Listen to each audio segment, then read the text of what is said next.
Anyway, isa-isahin na nga lang natin itong mga latest nating update kay Angel Locsin, unang bahagi ng episode na to, and then kay Kylie Versosa. Yan. Tamang Angel Locsin na matagal nang hindi mahawak ng cellphone. Kumbaga, nagkaroon na siya ng siklusyon. Siniklude na niya ang kanyang sarili dahil, parang out of this world, out of touch siya sa dati niyang mundong ginagalawan. Habang ito namang usapin kay Kylie Versosa na nagwo-worry na mga netizen dahil parang nagiging anorexic na yata daw ito dahil sobrang payat na talagang labas na ang ribs, and yet sinasabi ni Kylie na yun daw yung kanyang best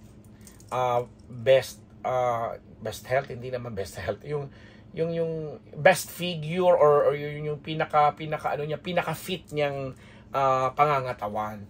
Pinaka fit, pero dahil tingnan mo talagang nakikita mo na yung mga buto-buto niya diyan, ano. But anyway, unahin natin ang ating minamahal at kaibigang Angel Locsin na during the time ng pandemic, ng mga panahon na nakikipaglaban ang ABS-CBN para sa prangkisa, ng mga panahon na si Angel Locsin ay tinutuligsa sa kanyang mga paninindigan sa politika, at noong mga panahon na si Angel Locsin ay inamin na niya sa publiko ang pagkakaroon niya ng kakaibang sakit, kaya siya lumalaki, lumulobo, tumataba, etc. etc. Ang tagal ng panahon na walang nabalitaan ang sambayanan, ang showbiz, dito sa isa sa mga maituturing nating pinakamaiinit na aktres na pinakamagaganda at isa sa pinakamagaganda at pinakamahuhusay na aktres nitong nagdaang panahon, meaning year 2000, mga ganyan. Kasi naman talaga si Angel, isa naman yan sa matatawag natin mga naging superstars din naman sa mundo ng telebisyon at pelikula. But sabi nga natin, simula nang lumipat siya sa ABS-CBN galing sa GMA7, talagang namayagpag ang kanyang karera at nagkaroon nga siya ng magagandang project, nagkaroon pa nga siya ng award sa pagganap. Pero dahil nga sa mga paniniwala niya sa politika, paniniwala niya sa mga pakikipaglaban, parang naipit itong si Angel sa sitwasyon na plus meron siyang issue sa pag-ibig na mabuti na nga lamang at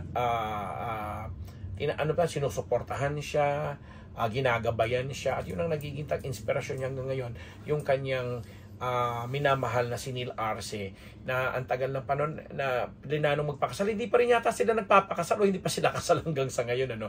But anyway, nagsasama sila, at ito nga si Neil ay talaga namang very supportive kay Angel sa lahat ng ginagawa niya. At ayon nga sa isa sa mga best friends ni Angel na si Dimples Romana, kasi si Dimples natatanong lagi kumusta na si Angel, may komunikasyon ba kayo, na positively naman sinasagot ni Dimple. Sinasabi niya yes, in fact madalas ang kanilang mga bonding time, pagkasama nila ang kanilang mga anak ni Dimple, nagpupunta sa bahay ni Neil at saka ni Angel, pinaghahanda sila, kain, kwentuhan, etc. Pero ang amazing nga daw dito kay Angel ay yung nagawa nitong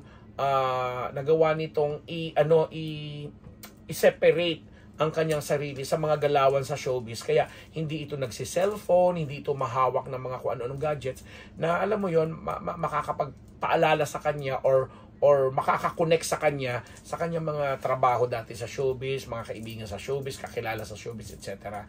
Parang yung telepono sa kanya is parang ginagamit na lang pag yung may mga importanteng tatawagan o pero para maging aktibo sa social media, o para maging, alam mo yon, para maging para tumutok sa gadget kagaya ng kung anong ginagawa ng karamihan po sa atin, ay hindi na daw po yung talagang ginagawa ng Angel Locsin. And for that, hinahangaan siya ng marami.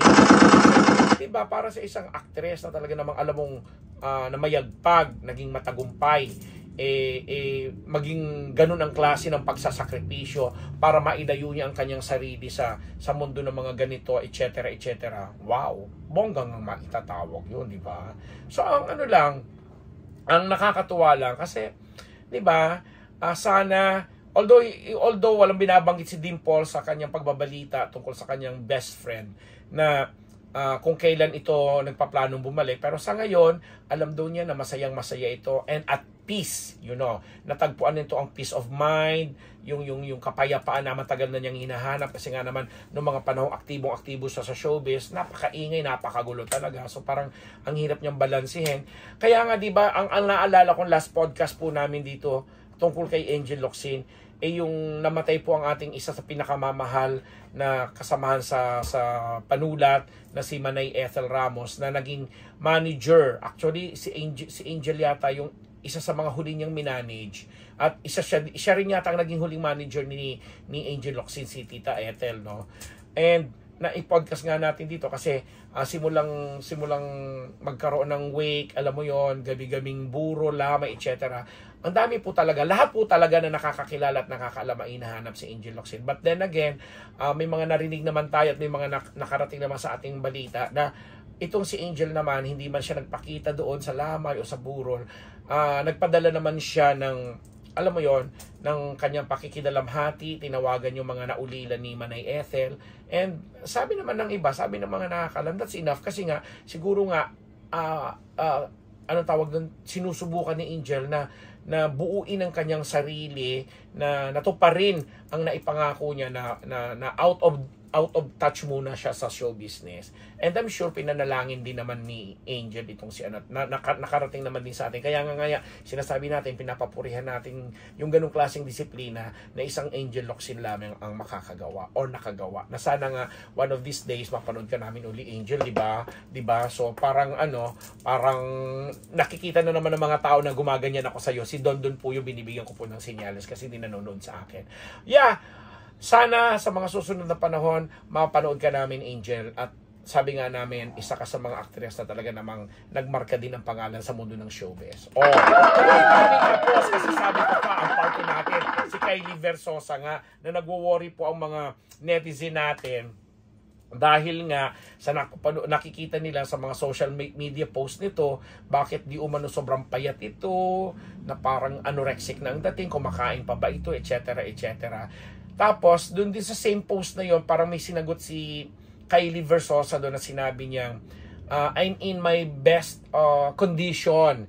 Ito yung fit na katawan para sa akin, etc. Na kung ilalarawan ko po sa inyo sa mga hindi nakakita or sana tingnan nyo po doon sa kanyang social media account na Instagram, makikita mo talaga na butot balat, yun na ang tamang terminology kung gagamitin doon. Butot balat na talaga na ang layo-layo doon sa itsura ng isang Kylie Versosa na nakita nating bilang isang Miss International. So, ang dami nagtatanong ng mga netizen, ano ba ito? May pinagdadaanan ba siya? Kasi 'di ba naging international best naging best actress siya international sa isang international film festival na napapurihan siya. Hindi ko naman alala uli yung pangalan ng movie. And yet pagkatapos ng breakup nila ni Jay Cuenca, ang dami na-involve siya sa ibang director, international na mga celebrities, etc. And aktibo naman din siya, although hindi natin alam kung ano mga latest niyang pinagagagawa kasi napanood natin siya sa isang Viva movie na medyo may laman pa, maganda talaga at sexy, beauty queen. Pero sa ngayon kasi na pinag-uusapan natin ito, nitong sa kalagitnaan po ng January 2024, yan nga po ang wino-worry po ng mga netizens, na mga nakakapanood na siguro may pinagdadaanan siya and na kahit sinagot ni Kylie Versosa na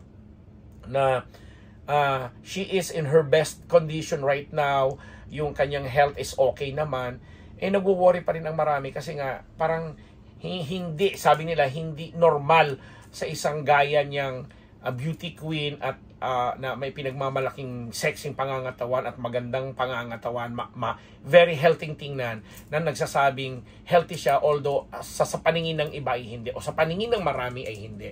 Ano nga ba talaga ang totoo, Kylie?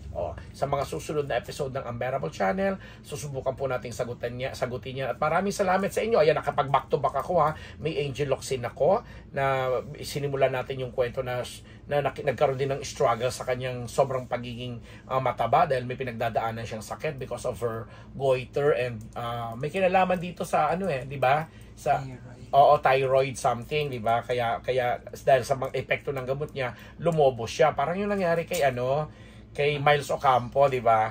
Habang ito naman si Kylie Versosa sa kabilang dako, kung gano'n na pinagdaanan ni Angel at ngayon ay sobrang naka-ano siya dahil lalo't hindi siya gumagamit ng mga gadget. Itong si Kylie naman gumagamit ng gadget, nagpa-post ng mga gadget, pero in her, according to her, best element na sa tingin na nga ng marami ay hindi nga dahil butot balat na nga po ito. Again, sa Unbettable Channel, kayo po ang bahalang humusga, kayo po ang bahalang mag-ano, at ipagdasal po natin sila, lahat po sila actually. Pero yung mga artistang ganito na may mga pinagdadaanan marahil or may mga paniniwala po natin ay may mga something na parang sa mental health manila or whatever, dagdagan po natin ang ating paghangad ng kabutihan sa kanila. Maraming salamat po. Ako po ang inyong lingkod, Papa Unbearable Ambet Nabus. Dito lamang sa Unbearable Channel. Maraming salamat sa mga subscribers. Keep on subscribing us. Patuloy niyo po kami suportahan dahil po kami nagtitiwala din at gumagawa po kami ng mga kaparaanan ngayon kung paano po kami nandito sa loob ng bahay ay lalabas ng bahay para kapanayamin na ang mga pinangako namin dapat namin kinakapanayam para sa inyo. Kasi nga po, maganda na uli ngayon ang mga proseso ng mga takbuhan sa media, pelikula, sa music, sa concert, etc. Diba? And speaking of concert, pa nyo kalilimutan, ang alaga ko si Marion Honor, meron po siyang concert dyan sa Viva Cafe sa February 14, Valentine's Show po yan. At ang aking kaibigan din na si Pipay, Paps Fernandez, sa February 10 and February 9 and 10 naman sa Soler. May concert din po siya. Always love. Diba? Again, Ambet Nabus po. Thank you sa inyong lahat.